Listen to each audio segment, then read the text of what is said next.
gentlemen, Better Business, Faster Decisions is about to start. Before you learn invaluable insights on decision making, make sure you're ready for the next 2 hours. Grab a drink, pen and paper. The Q&A will happen at the end. If you want to ask a question, submit it beforehand via the chat directly to the questions user. If you post anything on social media about the event, remember to hashtag Better Business Faster Decisions, tag Rockfin Group, and of course our amazing speakers, BD Dalton, Jay Abraham, Dr. Alan Barnard, and Schefren. If you haven't already, join our Better Business group on LinkedIn for exclusive insights from our speakers, networking opportunities, and to share ideas and success stories with our peers. Now, get ready to listen to our gurus. Here is our host, BD Dalton. So thank you very much for coming out today to Better Business, Faster Decisions. I'm BD Dalton. I am the Strategic Director at Rockfin Group. And today we're going to talk about Better Business, Faster Decisions. So I'm going to tell you all why we should be thankful for Spain and why we're all here because of Spain. And I know if you're an England fan, you might be scared because Spain could be wandering around in the background waiting for us in the finals.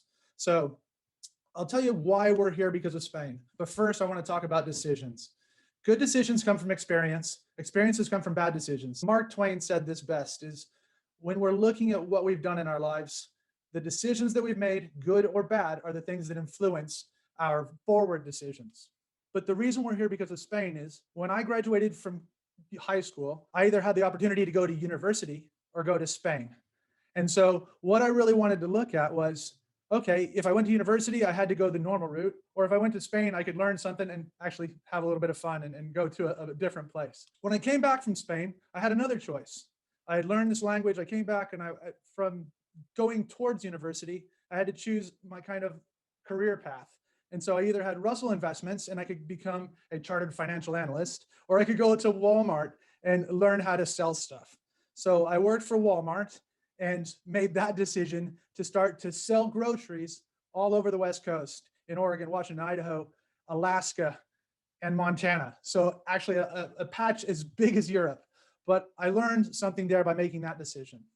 Then working for Walmart, I had the opportunity to either go to Argentina, sounded interesting, go to Texas, Killeen, Texas. If you've ever been there, it's a dust bowl. Or guess what? Pack my bags and go. So they didn't tell me I had to, but I decided to leave and go out and see what I could do in the real world. So when I left, I tried to figure out what I was going to do. I had to make another decision. I looked at laser tag. I looked at buying burrito franchises. I looked at all these things, but I followed the nepotistic route and I followed my dad into financial services. This is a Barnard Dalton Sr. here, and we're in Spain, once again, eating ice cream. And then guess what? In 2001, entering the stock market and coming out after 1997 beginning, thinking it was amazing, there was a stock market crash, the tech bubble. I lived in Seattle and we had all sorts of people that were there in Microsoft, Amazon, and guess what? Their portfolios tanked. And it was a hard time to be a stockbroker when all these people were smarter than you, now lost a lot of money. So I had to figure out what was next, what was happening. So my next decision, when I got a call from Jim Weddle, who is the senior partner of Edward Jones, 25,000 people in the company. And he gave me a call and said, do you want to try something new? I said, yeah, let's try something new. He said, why don't you come to England and help us build our new practice over there? And we took it from what was 120 brokers to 450 brokers. We took it from a huge number of assets to a mega number of assets. But then guess what happened? Another market crash. So market crash, global financial crisis. I think some of us have been there. And guess what? They said, we're going to shut up shop. Jones said, we're going back to the US and you either have a decision to move back with us or go ahead and go forward and do your own thing. So we chose to do our own thing.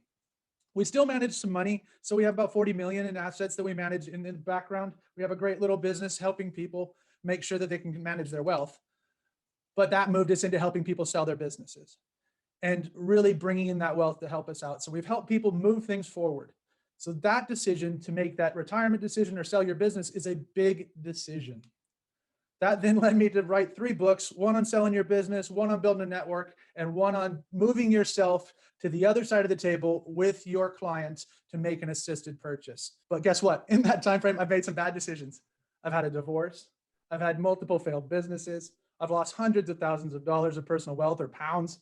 I've broken up with numerous business partners and created a mountain of stress. That then led me to another decision. How can I share this with the rest of the world? So I created the Grow, Sell, and Retire podcast. There's 120 episodes. And that allowed me to meet some amazing people. And you're going to get to meet some of them today. But guess what? It's been a very challenging time recently. I don't know if you know this little guy, but over the last 18 months, he's kind of changed the spectrum and the landscape of how we do business, how we interact with people. And it's given us the opportunity to be on a call today where we have about 70 people online with us, got about 50 people watching offline, and about another 50 people that are waiting to see what happens after this because they've got other things going on. We've all made great decisions, but that podcast decision and the coronavirus have led us to this amazing day where I'm going to get to introduce you to 3 gurus. We're going to get a chance to hear from each of them, tell us a little bit about their decisions, about what they're doing and how they're moving forward. And we're going to get to learn from the gurus' mouths themselves. First, we're going to hear from Jay Abram. This is a man that Tony Robbins has on his podcasts and has on his stage. You get to hear from him. Jay is amazing. When I had him on the podcast, he changed my life. The things we applied to our business moved us forward.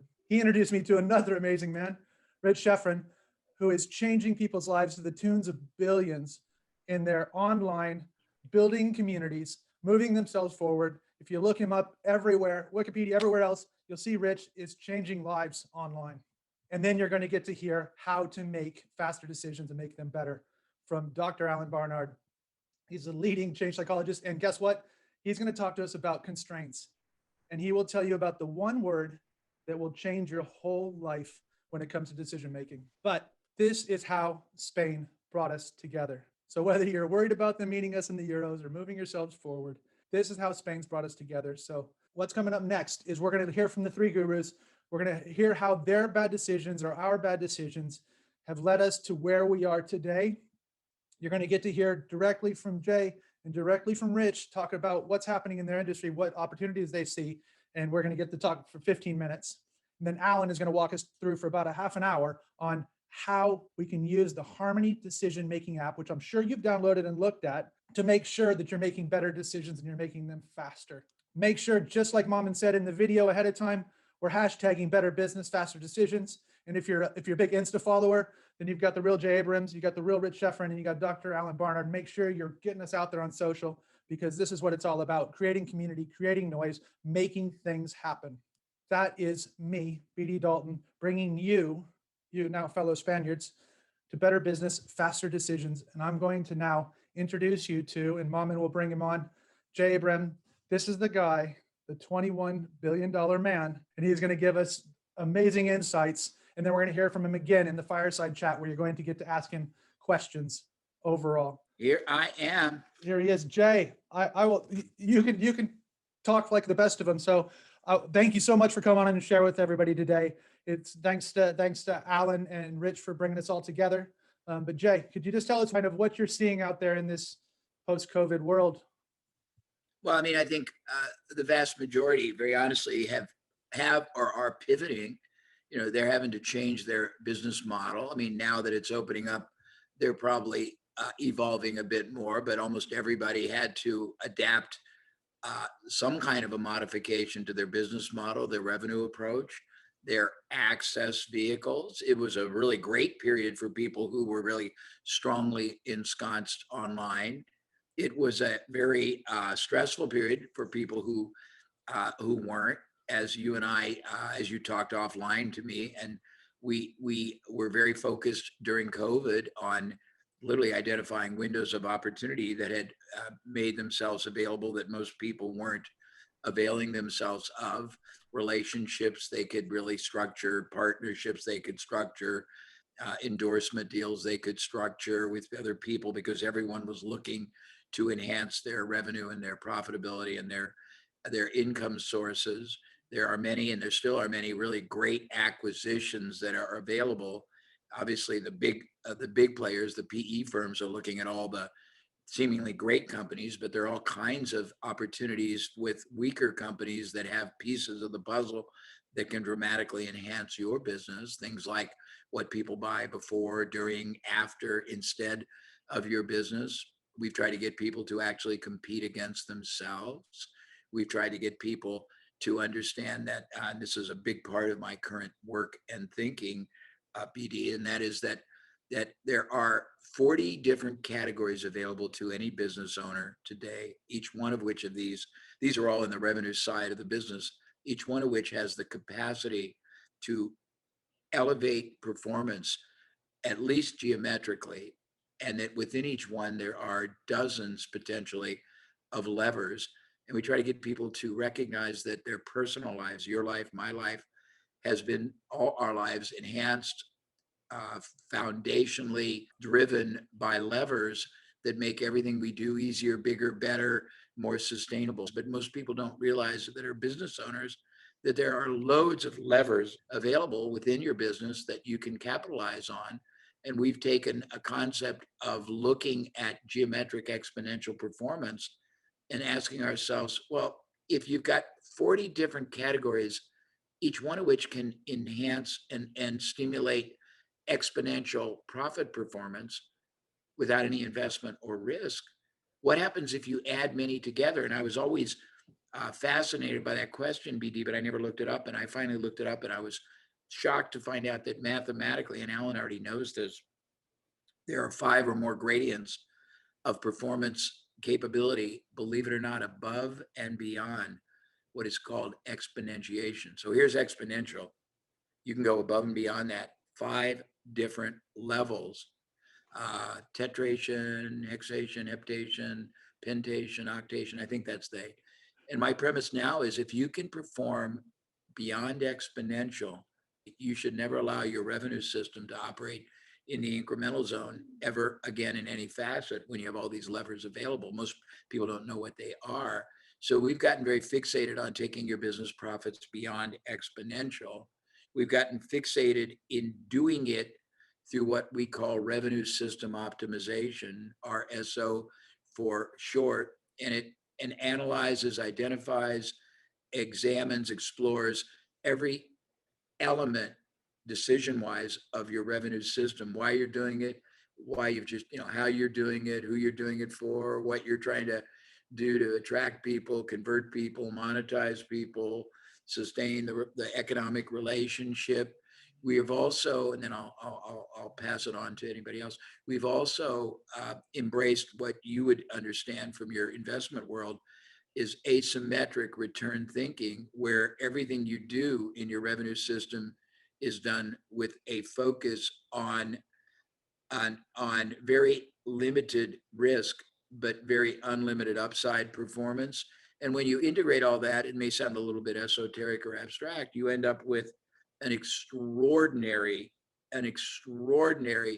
explosion in performance. And my focus is almost always multiplying the bottom line with far greater expanse than the top line, then making the top line grow, but the bottom line grow much bigger, faster, and significant. So that's what I'm seeing. Okay. That's really good. And so I'm going to rewind you back. Really. So competing against yourself, that sounds foreign. That sounds crazy.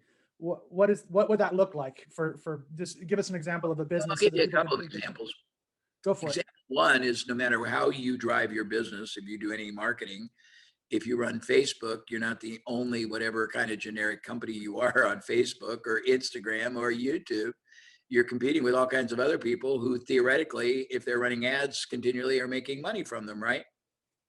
So yes, if you've got this much of the market and the market's that big, you could have other companies, products, services that are the same, but with different names competing against yourself, number one. Number two, you could have alternative forms. Let's take a simple example. Let's say that you were in the business of selling a supplement you would ingest for weight loss. Okay. Yeah. So the first thing is you could sell other weight loss supplements, couldn't you? Yeah. You compete against yourself. If you look at people who are fanatical about losing weight, they typically do not limit their pursuit to one category or activity. Concurrently or continuously, they are doing other things. You're competing in an ingestible supplement. You're competing with other supplements. You're competing with portion control food. You're competing with personal trainers. You're competing with gyms. You're competing with equipment, Peloton, you're competing with diets, you're competing with recipes, you're competing with books. And if you understand that and you already know the market for weight loss, why wouldn't you want to compete against yourself? That's awesome. So it's all fabulous and things that we'll get there. And when we come back to the fireside chat, it's really some of those things that you talked about at the beginning, which was the decisions are not decisions that some of the clients have made and things around that we'll bring back into it. But those are amazing. The exponential growth and the focus there. It's great. And that's why I think you work really well in tandem with Rich. In many businesses, people are always looking for the next new drug. So if in my example, hypothetical of a weight loss, most people don't go the distance. They'll try something for a period of time, abandon it, try something else. But a lot of them do many things concurrently. That's why when you compete against yourself, you multiply your success probability, not just incrementally, but exponentially. That's amazing. It's fabulous stuff. So Jay, I know you were my only 30-minute podcast that took me 50 minutes. So I know we could talk forever. Can you drop gold nuggets everywhere? But I'm going to take us over to Rich now, and Rich is going to talk to us about building communities. We'll bring you back in the fireside chat. No problem. Thank you, sir. That was amazing. Nuggets of wisdom. Now I'm bringing on Rich Schefren. So Rich, building communities, building online businesses, taking people forward. That's your world. And it has the last 18 months accelerated that, made it better, made more people want to talk to you. And then where do you see your tribe and your community going? So I'll hand it over to you, and I'll let you have the spotlight. Sure. There's been so much activity online during COVID, and actually all the businesses all my clients' businesses, everyone that I deal with actually had their best year ever last year, and this year is shaping up more the same. Especially the clients that I have that are in e-commerce, some of the bigger clients, on the days that the stimulus checks came out, they would have like 4 days of back-to-back better than Black Fridays, which are generally the best day ever in retail. So like e-commerce has been insane. And the private equity is snatching up businesses left and right in e-commerce. One company, Thrasio, I think they do like 4 to 8 acquisitions a month, all, multi-million plus acquisitions. And they're just focused in on people who have Amazon real estate.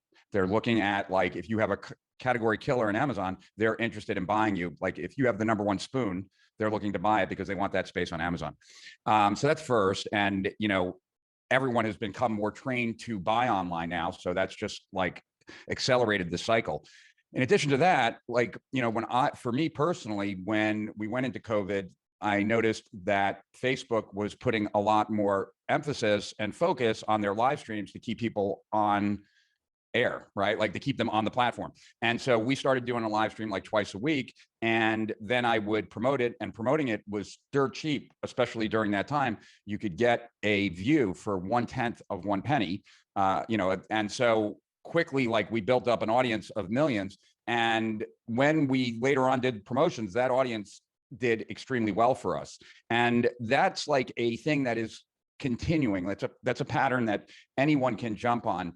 At any given moment, there's always something that the platforms are pushing, right? And you can leverage that and benefit from it by doing what it is that they're pushing at that moment, right? So like right now, for example, YouTube is pushing YouTube Shorts.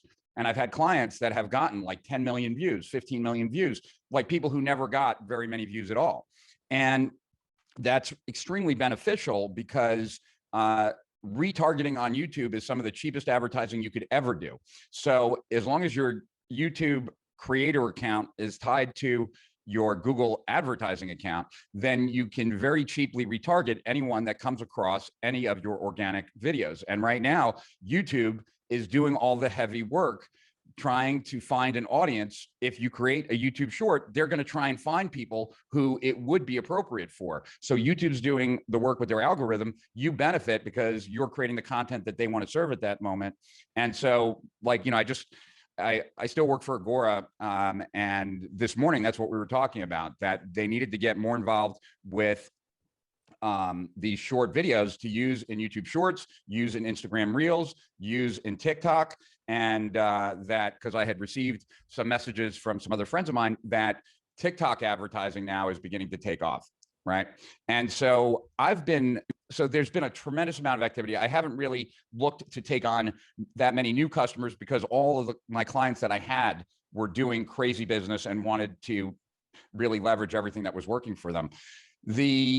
But I do think that like leveraging what platforms want is always the best approach. You know, it's like the lowest hanging fruit always. And the other thing that I've been spending a lot of time thinking about, because what made me well known was the Internet Business Manifesto, where like I painted the picture of like the absurd amount of things that most entrepreneurs try and do. And you know, really kind of, I think, taught the market like what an opportunity seeker is, why you don't want to be one, and what are the implications if you are. And so like that philosophy is still my philosophy. I still believe that. But I've been talking to Jay a lot recently about this concept that is kind of been birthed out of a product that I already have that I've been serving. And the concept is that there is always, just like there's always something the platforms are pushing, there's always some new marketing tactic in one of the critical areas of online marketing that most people don't know about. And there's really like, I don't know any other comparison of any other environment where in the online environment, because it's so marketing centric and because like people are marketing 24/7, right? Like throughout the world, all the time online, marketing tactics and marketing strategies can very quickly become very commonplace and therefore no better, right? And what I've seen in the 20 years that I've been doing this, that there is things degrade very quickly over time. Marketing strategies and marketing tactics, not principles, but the actual strategies and tactics, they expire more quickly than ever before. And so there really is this first mover advantage to leveraging marketing tactics that are currently crushing it that the rest of the world doesn't know about, because you stand out as being different and being different in a superior way. So where I've been spending a lot of my time is like, how do you balance those two? Because we have a service called Steal Our Winners, where what we deliver to people every month is 8 to 10 to 12 strategies and tactics that are currently crushing it that the world does not know about. And so how do you balance the two? How do you make sure you're receptive and open to capitalize on these unique circumstances versus, being spread thin, right? Like, and so, when I wrote like the Internet Business Manifesto and those 6 other reports in 18 months, like that was when like a free report would get you the most amount of juice. And if you were to release a free report today on a blog, it would not go around the world and you would not get millions of dollars from it like I did back in 2006, right? Yeah. And when I invented the automated webinar, like the same thing happened. Like, and you did that in 2009, right? Before there was. Yeah, 2007, actually. I wrote a report on it. That's amazing. I mean, 2007, nobody knew. I mean, think where we're thrust now. If you would have done that in 2019, you would have been just another guy. Exactly. And, so like I taught it to Mike Filsain, and that created Webinar Jam and EverWebinar. And I taught it to Russell Brunson because he had some tax problems at that time. And like, we all crushed it. But like the first course that came out like on using automated webinars was years later. Right. And the same with VSLs. Like John Benson invented the VSL, right? He invented it in 2005. He did it for a client, Mike Jury, in 2006 for 6-pack abs. And I saw that ad and I immediately knew it would work. And I brought it to Agora, and Agora used it, and it immediately increased the conversion rates worldwide by 300% or more. And so we quickly went from about $250 million to past $1 billion that year, right? So I got this $1 billion testimonial from Bill Barnard. But what's interesting is that 2007, nothing really happened. 2008, nothing really happened. 2009 was the first time John Benson taught it to other people, and he taught it at Boardroom to just about 20 top copywriters. It wasn't until 2010 that the first course on VSLs came out. Remember, he invented it in 2005, took it to Agora in 2006. In 2016, that was the beginning of the end as far as there was no longer any benefit. Like when we split tests, a regular sales letter versus a video sales letter, it was now equal. And that like shows you like, in all of those cases, there was a point in time where you would get a multiplied benefit from leveraging a specific tactic that no one else was using at that moment. And then over time it degrades because marketers beat the crap out of anything that works until it stops working, right? So I've been really focused on delivering that, finding those things. And, there are these nuances that not knowing can cost you a tremendous amount. So I'll just share one last one that I didn't know. And I was doing a segment for this product of ours with Fernando Cruz. And Fernando is really one of the best marketers at all of Agora. And, I've worked with Agora for 17 years. So I'm pretty confident in my ability to say that he's one of the best, if not the best, that Agora's ever had. And he helped grow Legacy from a little under 100 million to 400 million in about 2 years. And by the way, and Stansberry is being sold right now for $3 billion, which Legacy, the part that Fernando runs, is the #1 contributor of profit to. Anyway, he started the conversation with me and he's like, I have a list of 980,000 people on it. What do you think a good open rate would be? And I was like, yeah, 15%. He's like, we have a 48% open rate on that. What about a list of like 490,000? I'm like, well, now I have no idea what to guess. And he was like 54% open rate. And he's like, that's why we're able to get 250,000 people on a webinar, right? Like, because we're getting delivered and we're getting opened. And as he's telling me this, like in my office right here, I have 2 big monitors, one on my left, one on my right? And then I'm looking at you.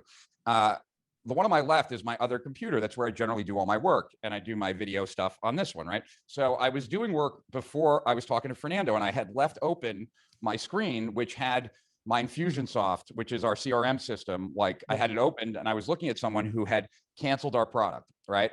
And they had canceled our product like a month ago. And we send out daily emails, right? And this person had not opened an email in 30 days. Like I'm looking at their 30 emails that they hadn't opened. So that's just on that, right? And I'm talking to Fernando, and Fernando's telling me that every time you send an email, if it doesn't get opened, it's a ding against you, like for the ESPs, for the email service providers. Yeah. It's one of the reasons why, like, if I were to send you, BD, a email, I could use every spam word in the dictionary, right? And it would still get to you because like my personal reputation, like my personal sender score is that, I don't do any mass emails personally, and people open my emails. So they're going to let my email through, right? But if only 10% are opening your emails, then your emails are not that important. And if there's a spam word or there's something else, like it can easily get trapped, right? So having people, what Agora was doing, what Fernando was doing at Agora was very quickly throttling people down who are not opening their emails, and very quickly throttling people up who are. So, we would at Agora, let's say we send like 30 emails a week. So if someone in 5 days, if someone isn't opening, like they're already being taken down to many, many less. If they open an email today, they're going to get at least 2 emails tomorrow. And those people are going to get the emails before anyone else, so that you're resetting your reputation score, right? Like, so not like there's a huge difference between a 10% open rate and a 50% open rate, right? It's 5x the business that you do from email. Agora does all their business through email. All the back ends are sold primarily through email. Like front ends, where we get the customers, we advertise, but the back ends are all through email. So the $2 billion we do a year is all through email. And so, big difference between 10% and 50% on deliverability, right? Or, different tactics that right now are working at YouTube, like a peel and stick method, so that if you're doing YouTube advertising and you're using the algorithm, which you should, if you go in and manage the algorithm, where you look at all the places where it's being currently displayed and you take out the lowest third of performance, you will train the algorithm a lot faster, and you will cut your advertising costs on YouTube by about 25%. So it's like stuff like that, right? If you don't know, you're kind of screwed. So if we're and this on Strategic Profits, they can learn some of this stuff, right? So we can, and we'll get the link out to everybody after this, because obviously you could tell that Rich could just drop knowledge all day long. And we'll bring back to the fireside chat, we'll bring back some of the questions of things that maybe you should have done or shouldn't have done. There's one more thing, BD, that I'd love to add, because I think it will dovetail into Alan pretty well, if not what he's going to say now, but maybe what he says later. I wrote a report, back in 2007, called the Attention Age Doctrine 1 and 2. And that was all about how my belief that attention was quickly going to become the scarcest commodity online, and what were the implications for an entrepreneur, what are the implications for your prospects, and what are the implications for marketing and business. And that the writing was on the wall for me, and I could see that where attention was going to social media, and so I was talking about that. And I did a segment recently with this guy Walter Birch, who's a player online, right? He's not a guru, but he's a player, and he had done a breakdown of what is really working in YouTube advertising versus what's not, right? And it ties very much into attention, and that's why I'm bringing it up. He was distinguishing between tease versus taste. That on a YouTube thumbnail, you click it, you're going to go see a video that you want to watch. An ad is a complete interruption, right? And ads that are working best give people a taste versus tease. So a tease would be my ad pops up and it's like, hi, I'm Rich Schefren, and in this video, I'm going to show you 3 easy ways to increase your conversion rates on any landing page, right? And blah, blah, blah, blah, right? That's a tease. A taste would be, of the 3 ways to improve the performance of your landing page, the first way is take any verbs that you have and make them plural, put an S behind it. When you do that, it takes the ownership of effort from the prospect to the thing, right? Because boost your business versus boosts your business, right? But that, whatever, that's that would be a taste, then go into a tease of what's coming. And when this was told to me about YouTube advertising, what it occurred to me, because I've studied attention for 15 years, is that what this really is saying is that I will not give you my attention anymore just for a promise. My attention is so scarce that unless you prove to me that what the next minute or 2 of this video is, that I'm actually going to miss out on something really valuable, the promise is just not enough. And I think that's really interesting. So people are becoming even more guarded about their attention and what you have to do to be worthwhile of getting it. And so I think that attention is obviously critical, in every part of marketing, but the fee that you have to pay to get someone's attention is increasingly going up. That is huge. Thank you so much. And the tease versus taste is another amazing one. And thanks, Jonathan, for the marketers beat the crap out of everything that works. That was another famous one that dropped in there. So Rich, we're just talking a minute ago about some of the other things that you're seeing out there before you hand it over. And some of the things that people are overdoing right now, maybe killing themselves, over marketing and thinking that it's the greatest thing. So let's move towards that and talking to us. Yeah, one of the things that I would say is that so I taught a course on theory of constraints back in 2008. And actually, when it came time for me to learn theory of constraints so that I could teach it and help people, it was really Alan's stuff that I went through and studied and mastered. So I actually— just for the people that don't know about it, just give it, I know I don't want to take away his thunder, but theory of constraints is just— Theory of constraints originally developed from manufacturing. It's kind of similar to Lean or Six Sigma, but a different methodology. But it's a way to maximize the output of any system. And it's primarily for manufacturing. I took it and brought it into internet marketing and taught people how to use it. And it's extremely powerful technology for business optimization. So it's what theory of constraints helps you do is figure out what is the single thing right now that actually is preventing your business from making a lot more, or any system, right? And because there's always one thing that is currently blocking the performance of a system, right? It's not 20 things, it's one thing. And there are many ways to get at it. And part of theory of constraints shows you our tools that help you get at what are those constraints, right? And so the difference between your potential and your actual results, the difference there is the constraint. Thank you, Rich. We're gonna talk to you at the fireside chat. We're gonna go to Dr. Allen now. So we're talking about better business, faster decisions. Alan, you've created and you've put a whole science behind decision making, and I call you the hell yes, hell no guy. We want people to make hell yes or hell no decisions, right? Because we don't like maybes. We want somebody to either hate us or love us. And I'm going to hand it over to you so you can walk it over. But thank you so much for coming out today and dropping knowledge on us. So I think before I start, just to follow on what Jay and Rich has shared, these are definitely unprecedented times. There's not just the COVID-19 crisis. There's a number of different crises that's taking place. And I like the definition of a crisis that says a crisis is any time when you have to make important decisions and when decisions matter most. Not just about what to do, but what not to do. And that was the point that Rich was making is, we have this scarce resource called attention. There's obviously other scarce resources as well, like budget, etc. But these scarce resources force us to decide what to allocate that scarce resource to. And there's a couple of things that can happen in a crisis. We can underreact. I call it sort of lovingly addicted to hopium, the hope that the old times would come back. And it probably has never got to come back, because it's not just COVID-19 that has taken place as a crisis. It's the impact of artificial intelligence. It's the impact of big data and robotics and cybersecurity and a much higher focus on privacy and mental health. All of these aspects are forcing business owners, entrepreneurs, managers, people in their private lives to make a decision about what to do. And the one is you can underreact. You can hope that things will come back, and they probably will never come back. And if you are falling in that category, you're going to be hurt really, really badly by the changes that's taking place. The other extreme is you can overreact.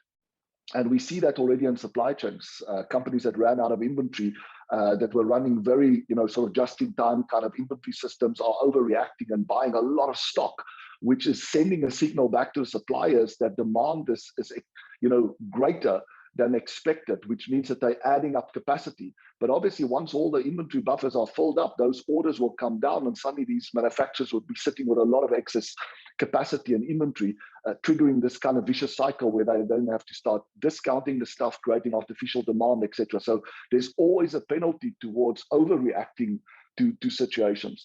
But then the last one that I'm particularly interested in is the third mistake that we make is we don't learn from our experience. We don't learn from this crisis.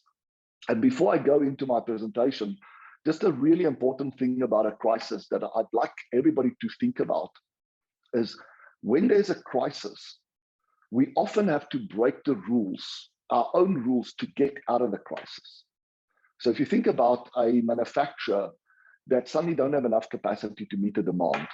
Previously, when a customer phoned in an order to say, I want to order 1,000 widgets, they would say, absolutely, when can we ship it to you? But when you don't have enough capacity, when you don't have enough of any scarce resource, including your limited attention or budget, you're not asked, how much do you really need? Do you really need 1,000? Because I don't have 1,000 to give you. I don't have the attention to give you now. What do you really need? And maybe you can agree with them that they actually just need 200 a week. And if you ship 200 a week over the next 5 weeks, that'll be fine for them. So it allows you to not overproduce, to not do things that are not needed. Now the question is, this change in rules of only supplying people what they really need right now within the time it takes us to replenish them is a fundamental change or breaking the rules, which is previously just supply them whatever they want. But now the question is, what happens if the crisis is over? And this is where we make the biggest mistake, is we go back to the old rules. We keep on shipping them what they want, thinking that that's not our responsibility. If they order too much, if they require too much, and we just give them what they want, we get paid for, there's no damage to us. But these things happen in vicious cycles. So one of the things I would like you to think about is all the rules that you had to break to get out of the crisis. If you were using those rules every day, wouldn't it prevent a future crisis from happening? If the change in the rules that got you out of the crisis worked, wouldn't following those rules every day prevent a crisis from happening in the future, essentially preventing you from wasting scarce resources, doing stuff that's not needed or not needed now? So I'll leave it there just in terms of the big challenge.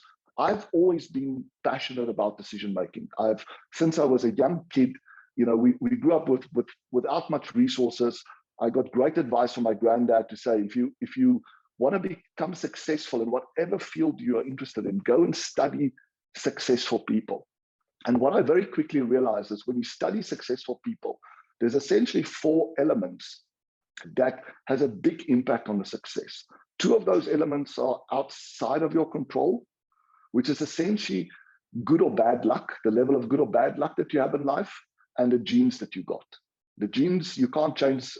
Probably quite soon with CRISPR technology, we'll be able to change the genes. But for now, the reality is if you have good luck and you have good genes, you're probably much more likely to succeed than somebody with bad luck and bad genes.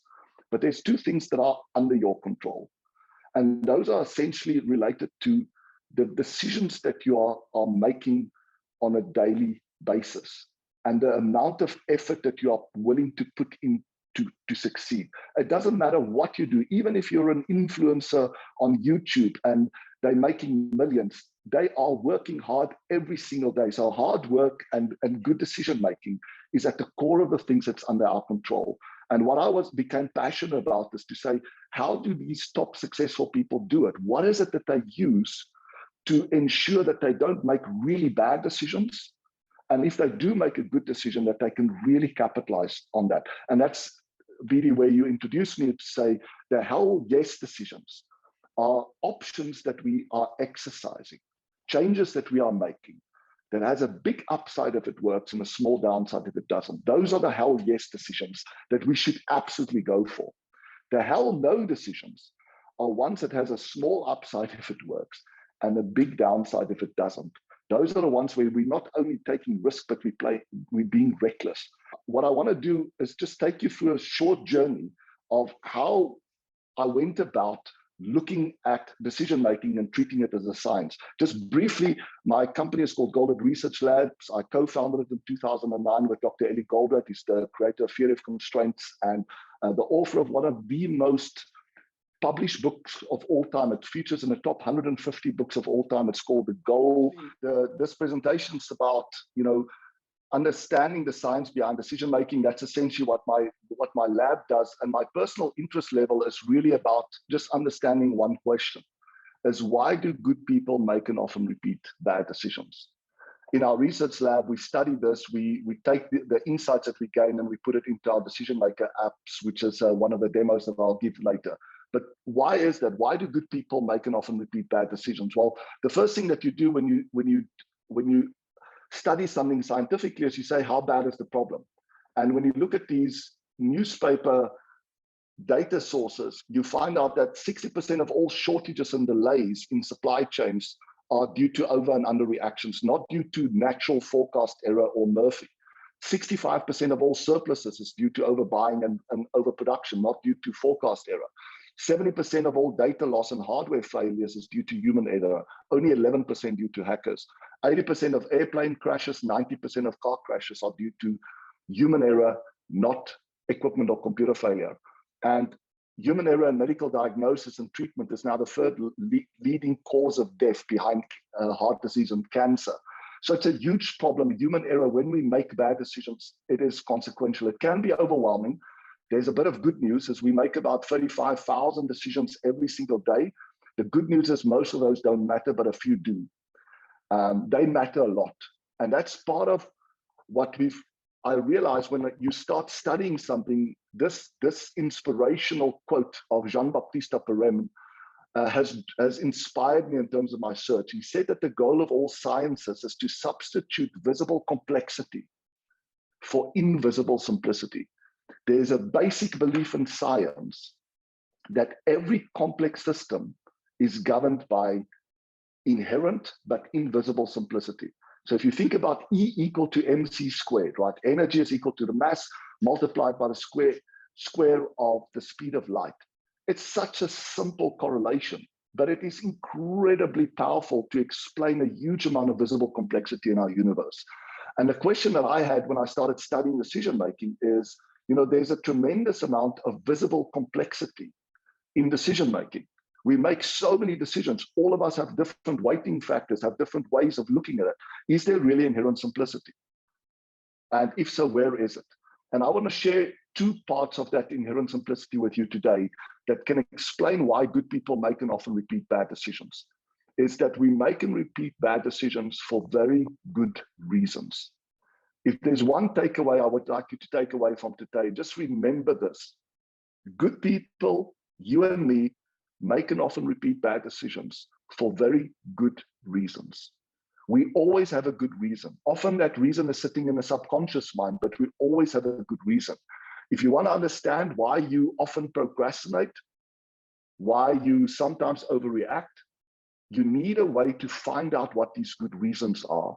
And if it turns out that it's a limiting assumption or belief, how to overcome them. And that's the search that I was on, is can I develop a process, a systematic process, step by step, that will allow anybody to do this? And I'll share with you some of the incredible results that we've had around the world of testing this process. So I'll start off with the first part of the inherent simplicity, which is what is really limiting us from making better, faster decisions. And Rich hinted at this, is that our bottleneck in decision-making is not time, it's not wisdom, it's not even courage. All of those things we have more than what we need. What we don't have enough of and will never have enough of is our limited attention. Why? Because the number of things that demand our attention at any point in time, both in our personal lives and at work, will always be more than our available attention. So we have a shortage, a supply shortage in available attention. What theory of constraints teaches us is to say, when you have a constraint, if the constraint is attention or cash or market demand or whatever it is, the first step is, once you've identified the constraint, is to decide how to better exploit it and not waste the scarce resource. So how do we waste our scarcest resource? Is we do the wrong things, the many things that don't matter or are not going to help us achieve the goal, but keeps us busy. We end up not doing the right things, those few high leverage points, those hell yeses. We spread ourselves so thin that we never get to them. We do the right things in the wrong way. We multitask. And lastly, we end up repeating mistakes, number 1, 2, or 3. But why is that? Well, we make bad decisions for 2 main reasons. The first is that some decisions are simply unavoidable. Some bad decisions are simply unavoidable. So if you are asked to forecast the demand for a specific item at a specific place and time, you're gonna get it wrong. You'll be over or under. That is unavoidable. But the good news is many of the mistakes that we make are avoidable mistakes. And the cause behind it, you can remember, as the 3 I's. And the sequence here is really important. So the first reason why we could make an avoidable mistake is we were ignorant. We didn't know. Others knew what to do, what the problem was, how big the problem was, what the solution was, but we didn't know. So whenever we're designing a process to improve our decision-making, the first thing that process should contain is some step or steps to check. Could it be that we are ignorant of the problem, the consequences of the problem, the causes, the solutions? But what if it's not ignorance? What then? Inertia is a name for we knew, but we didn't act. We had information about COVID-19 for decades along, but almost nobody acted. We were warned, nobody acted. We've known about AI and big data and all of these things coming on. Very few people have acted. Why is that? What is the inertia that's blocking them from acting? So again, the process of making good decisions should acknowledge this and have some way of helping us understand what is behind our inertia. Whether the inertia is, why is it that medical professionals like doctors and nurses don't wash their hands? Why is that? Is it that they don't know how bad it is if they don't wash their hands and apply common? No, it's not. Why is it that doctors and nurses have a much higher percentage of people than the average population that smoke? Clearly, they know how bad smoking is for them, and yet they smoke. So what's behind that inertia to change the behavior? And then the next one is ineptitude, is we acted, so we knew we acted, but somehow we compromised, and that caused us to overreact. So that's a really important classification, I realize, is that whatever process we design need to acknowledge that there are some mistakes that are simply going to be unavoidable, that we can't do anything about. We need to find a way of recognizing that and not waste any time trying to do root cause analysis on those. But there's a big chunk of problems that are avoidable. We need to look at what's causing it. Is it ignorance, inertia, or aptitude? Our process has to be designed to give us answers for all 3 of those, to check all of them off. So what are the full consequences and causes of bad decisions? So when we make a bad decision, when we delay or resist making a good change, or we overreact and make a bad change, it obviously has consequences. It causes disharmony and stress for the people involved. We blame ourselves, we blame others, they blame us, and that causes stress and conflict and disharmony. But it also has an impact on our organizations. It limits the potential when people make bad decisions. And soon it becomes a self-fulfilling prophecy. Soon we don't believe that we can dramatically reduce shortages or surpluses or reduce the delays on projects or any other goal that we're trying to achieve, because we don't realize to what extent avoidable decision mistakes are causing that. So what is behind bad decisions? And we ask kids when we do these programs for young kids is, what do you think? Why do we make bad decisions? And the one conclusion is it's just a bad person. Bad people make bad decisions. If that was true, it would be very easy to solve the problem, get rid of these bad people, right? But there's another one. It's not a bad person. It's just an ignorant person. They lack the knowledge, and obviously it's a very simple. If that's the case, if a person is smoking because they're ignorant, that they didn't know how bad it is for them or how good their life will be without it, it's a very easy way to test it, is give them the knowledge and see if they change their behavior. The third reason is bad decisions are made by good people. Good people have good reasons for making bad decisions. And those good reasons are the bad assumptions or limiting beliefs that we have. And that sort of set me out on this path of saying, okay, so we know that our scarcest resource is attention. We don't want to waste it by making bad decisions. We choose to believe that most bad decisions are not made by bad people or by ignorant people. It's made by good people that have good reasons. We want to find a way of uncovering what these good reasons are. And once we uncover them, hopefully it will transfer it from the subconscious to this conscious mind. And if it's in the conscious mind, we can check and challenge it. And I set about studying all the giants in decision making out there, all the way from Benjamin Franklin that invented the pro-con list method in 1770, all the way to Dr. Ellie Goldratt, one of my mentors, that have developed a whole range of decision support methods like the evaporating cloud and change matrix, etc. And what I tried to do is to look at what are the big insights that they gained that gave benefits to their methods, but what were the limitations of these methods? And sure, where I was at is to say, can you come up with a process that can keep all the benefits of all the previous methods while addressing their limitations? And I stumbled upon this while I was in a workshop with Dr. Ellie Goldratt, is to say, if you imagine this character sitting here, he's got this dark cloud hanging over his head. He has to decide whether to climb this mountain. And the climbing the mountain represents some kind of change we have to make in our life, that we have an option whether to climb the mountain or not. And that immediately puts me in a conflict, because this change that I'm planning to make has both a pro and a con. This is essentially the pro-con list that Benjamin Franklin invented. The positive of climbing the mountain, the unique positive, is the pot of gold. If I don't climb the mountain, I can't get the pot of gold. But there's also risks associated with this, all the effort of climbing and all the risk of falling down, which is represented by the crutches. That's the cons of climbing. And that's where Benjamin Franklin ended it, is to say, if you want to understand why somebody is stuck or might be overreacting, you can look at the pros and cons. But then what do? How do you cancel them out? Because not everything can be expressed in a common utility like money. And if you can't express it in a common utility, how do I make a decision? How do I compare the inconvenience of moving my family and kids to a new area and a new school with the increased level of satisfaction I'll get by getting a new job? What Dr. Ellie Goldratt did was he reminded us that there's another dimension that we have to consider when we make a decision, which is there's also pros and cons of not changing. And in the storyline, the mermaid or this comfort chair is representing the comforts we have with our current situation. So if we climb the mountain, we're going to leave the mermaid behind. We can't take her with us.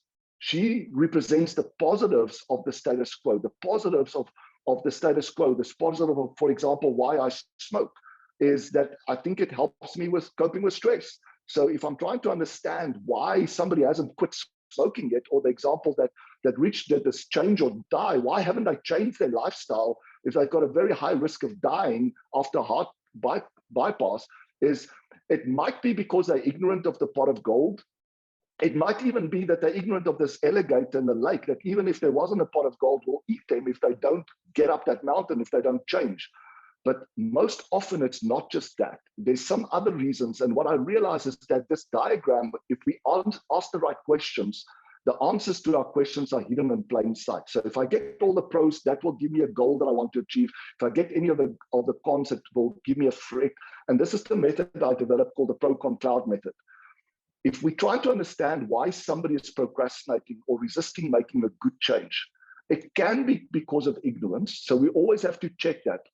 Could it be that they are underestimating the unique positive of the change, the pot of gold, or underestimating the size of that alligator? That could be, but most often it's not. Most often the real reason why we procrastinate, why we resist good changes, is we have an exaggerated fear of loss, of losing the mermaid, and an exaggerated fear of the effort or risk of gaining the crutches.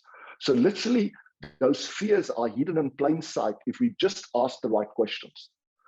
The second question is, why do we sometimes overreact and make bad changes? Why do we allow ourselves to lose our temper or to panic when a competitor comes in and lower their prices, and suddenly we copy them and we kill the perception of value for our product or service in the market? Why is it? Again, it could be because of ignorance. We're underestimating the mermaid or underestimating the crutches, but most often it's because of an exaggerated frustration with the alligator or an exaggerated expectation of the pot of gold. And I realized when I stumbled on this is the inherent simplicity, is that every dark cloud has a silver lining. If we say the dark cloud is the problem that we're facing, what is the conflict it puts us into? And we simply answer the questions of the unique pros and cons of the change versus don't change as the options we have, we can actually read off this diagram the reasons why we might overreact, the reasons why we might underreact. And then we can develop new options, better options, options that have a bigger upside if it works and a smaller downside if it doesn't. So let me give you a quick example. This is a company, very large, Fortune 500 company, earnings per share 10% below market expectation. We want to check that this problem is really important to them. The CEO says, if I don't act, there will be massive, massive hurt to my reputation. So there's major pressure for me to reduce cost immediately. Why is it bad for the company? If this problem of the low earnings per share is, there's a risk of losing market share and investor confidence. So what's a conflict that I'm facing? The CEO on the one side feel pressure to announce layoffs of 10%. At the same time, they feel pressure not to announce the layoffs. There are two reasons for making the change. They believe that the layoffs will recover their profitability. And if they don't do it, which is the alligator part, is they believe that the share price will continue to fall. But there's also two reasons not to do it, which is the mermaid and the crutches. The mermaid, what are they scared to lose? Is that the exco and the employees can continue to focus on revenue growth if they didn't make the layoffs. You can imagine what will happen if the layoffs are announced. The next 6 months, the sole job of all the managers is going to decide who to lay off in a fair way. There's going to be no bandwidth, no attention left to focus on growth. But I can repeat the same diagram if I'm trying to understand the left-hand side, which is what action or non-action do I believe caused this problem in the first place? And the CEO told me he believes that what caused the earnings per share to be below expectations was that his leadership team submitted too high sales forecast. So I said, okay, what did you want them to do? What's the change you wanted them to make? Is to be more conservative. And again, each of those have got unique pros and cons, and we can read directly off this diagram. What were the reason why the CEO overreacted? And what was the reason why the leadership team underreacted and didn't change? So it's a very elegant way of discovering limiting assumptions or belief just by answering questions. We haven't just applied this ProConCloud method and the Harmony Decision Maker app to the private sector, but also to the public sector and even at schools to really stress test this method. We applied it to schools to work with young people, kids that said, what's the dark cloud that you are facing at the moment? And one of the dark clouds that often came up was, I'm being bullied at school. So imagine you're this young kid, his dark cloud is, I'm being bullied at school, that's his main problem. Why is it important to him and to the people that he care about? The local and system impact is, I now hate going to school, but I'm too scared to tell my parents or teacher. And the system impact, how it impacts other people, is my friends are also bullied if they just want to play with me. So what is the conflict that they face? For that, to answer that question is, what's the options that you have?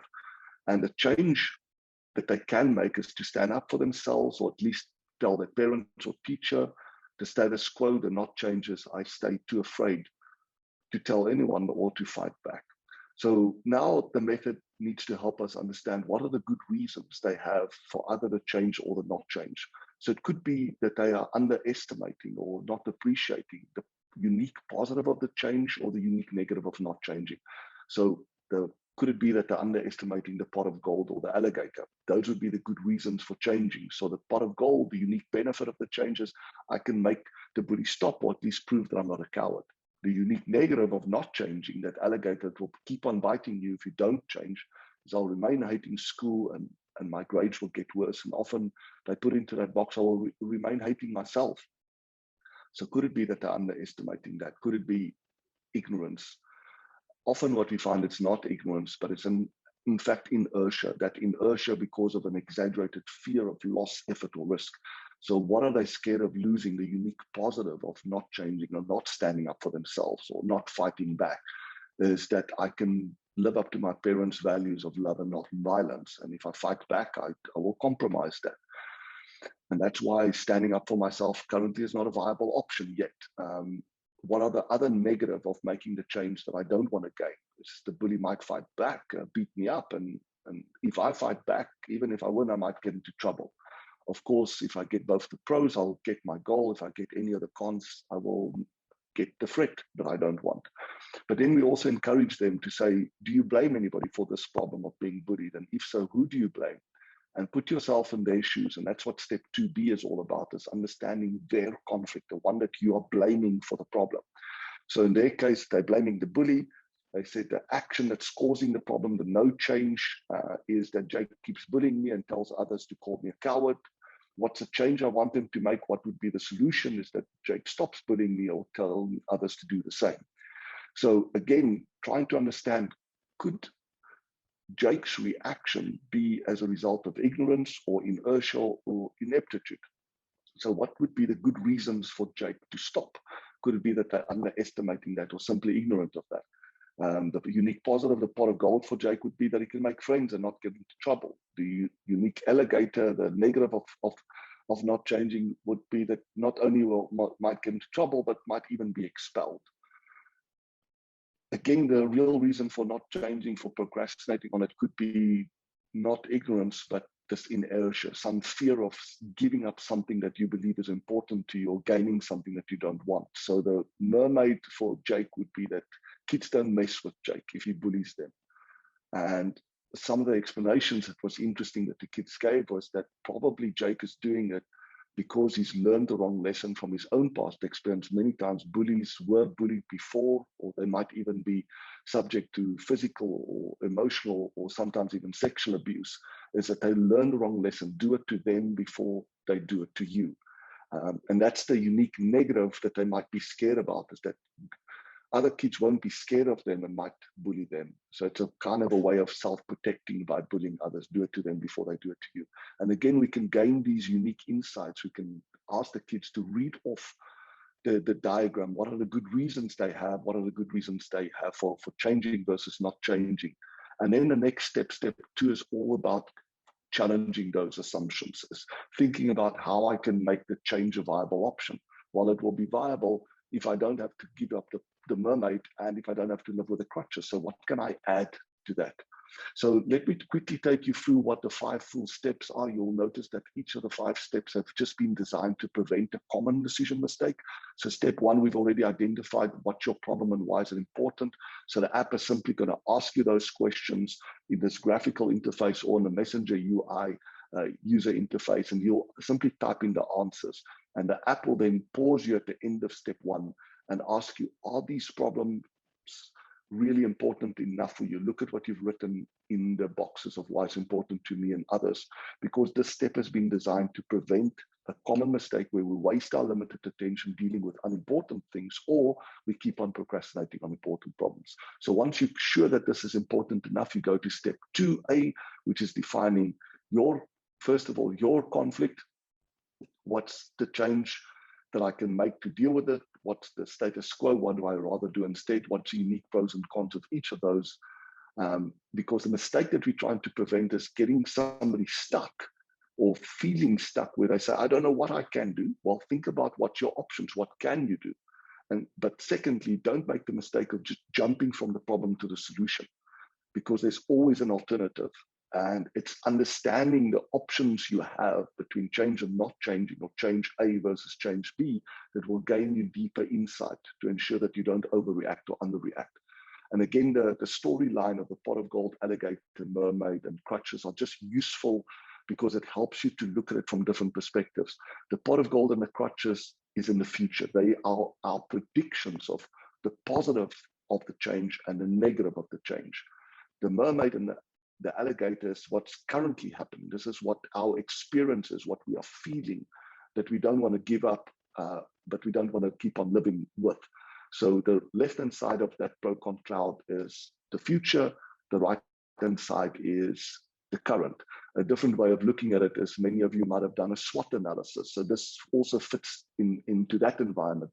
This S of SWOT is the strengths that I have currently that I don't want to give up, which is the mermaid. The W is the current weaknesses that I have that I don't want to keep on living with. That's the alligator. The O is the opportunities that I can get if I make a change. That's the pot of gold. And the fret is the crutches. What will happen if I make these changes? But rather than trying to come up with an initiative to deal with each of those four aspects, you'll see in the next step, we're actually going to challenge assumptions and see if we can resolve this conflict with a win-win that will give us all the pros with the least amount of cons. One of those, turn it into a hell yes. Big upside if it works. We get the pot of gold, we keep the mermaid. Small downside if it doesn't work. We might have to live with small alligator or small crutches. And again, you can read off the diagram why somebody is underreacting, because probably exaggerated fear of losing the mermaid or gaining the crutches, why they might be overreacting, and exaggerated frustration with the alligator or expectation of the pot of gold. And again, you can look at their conflict part, which is step 2B, essentially, and that don't just blame somebody. That's the other mistake that we make. Put yourself in their shoes and make sure you understand the conflict that they're facing. So step 3 is all about creating viable options, because the mistake that we're making there is we think that there's only one way to resolve this conflict, or we compromise and we give up stuff. People hate giving up stuff, but it turns out that they don't mind adding stuff. So the 4 options I created here is change plus plus. Change is not a viable option as long as I have to give up the mermaid or live with the crutches. So we ask them, what can you add to keep the mermaid? What can you add to prevent the crutches? So say the change was to stop smoking. Well, stop smoking is not a viable option if it forces me to give up a benefit that I think is unique to smoking, which might be that I can cope with the stress. So what can I add to stop smoking to allow me to keep on having a stress coping mechanism? Maybe I can start meditating. Okay. Now the next plus would be, what can I add to reduce or even prevent the crutches, all the effort and the risk of climbing up that mountain? And maybe somebody said that the major negative of stop smoking is that they're afraid that they might gain weight. So what can I add to stop smoking to prevent me gaining weight? Is maybe stop snacking so much or start exercising. And suddenly I turned a non-viable option into a viable option.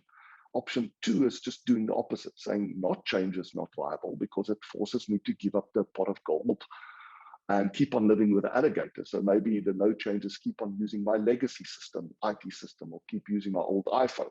Well, what can I add to that? Maybe I can upgrade the iPhone to make me feel special again. So that will be the pot of gold, and buy a new cover so I don't look so tardy. So those are the 2 pluses I can add to make a non-viable into a viable solution. Option 3 is all about thinking about when to change and when not. What's the condition? If that existed, will make it very easy to decide when and when not to change. And the last option is another change, something that's not related to maybe you putting in a new IT system or keeping the old legacy system, maybe outsource the whole thing. So we encourage people to say, now that you understand what are the pros you want to gain and retain and the cons you don't want to gain and retain, can you think of any other option you have, any other change you can make that will give you more pros and less cons? So this is a fun one. So the app encourages people to go through all 4 options, because we're trying to prevent the mistake of thinking there's only one or having to compromise. And then it says, great, now pick the one that's best for you. One with the biggest upside if it works, smallest downside if it doesn't. Now you can then go immediately to just doing it. Or as an additional safety check, we've added step 4 that says, look, we all have intuition about whether something is going to work or not. And if we ask around, other people will have intuition. What we want to make sure of is that when we raise these reservations, yes, but whether we raise it ourselves about the new change that we're planning to make, a new breakthrough like the one that we've now just developed in step 3, or to raise by others, we don't want to use those yes, buts either as excuses not to act, which is the first mistake, or to ignore them and keep on going when we could have prevented a disaster from happening. So how do we deal with that? We simply say, here's the breakthrough. Can you think of any reason why we shouldn't do that? And there's 3 types of reason. Yes, I like it, but I don't think it's sufficient to be a win. Okay, how can you make it sufficient? What can you add? This is the yes and. Second yes, but. I like it, but I think it has negatives for one or more of the stakeholders. You say, yes, okay, and how can you prevent these negatives? So you constantly in a mode of what can I add to that? So the change plus, rather than having to give up something, I'm just simply adding. Then yes, but I like it, but there's some implementation obstacles. Yes, and how do you overcome that? So you're converting the yes buts into a yes and that makes your solution even more robust. And that's what step 4 is about. Step 5 says we want to make sure that people learn from their experiments. As I mentioned, we don't learn from experience, we learn from experiments, but we often do bad experiments. So step 5 is essentially automated. The app will take what you've developed so far and create a little project charter for you, call it an experiment design. So why do we need to make this change? Whatever you've typed into step 1 boxes, it will put it in there. This is my problem and why it's important to me. What are we trying to achieve? Whatever you've written as the pros and cons, it would add it there. So what we want is we want more of these pros, less of these cons. And how are we going to do that? And then it takes your selected breakthrough, the change plus, and it puts it in there. So now you can go and try it out and see if it works. So now, final step, just doing it. Stop procrastinating, don't multitask. And you can actually use the app to monitor your progress and share that progress with others. So not started, in progress, frozen. Completed means I've completed all the steps, but I haven't yet achieved the outcome, and A means achieved. And that's what the app basically does, is it guides you through these 5 steps of the ProConCloud method. It's been amazing to see the range of dark clouds of problems that our users from around the world have used both in their personal lives.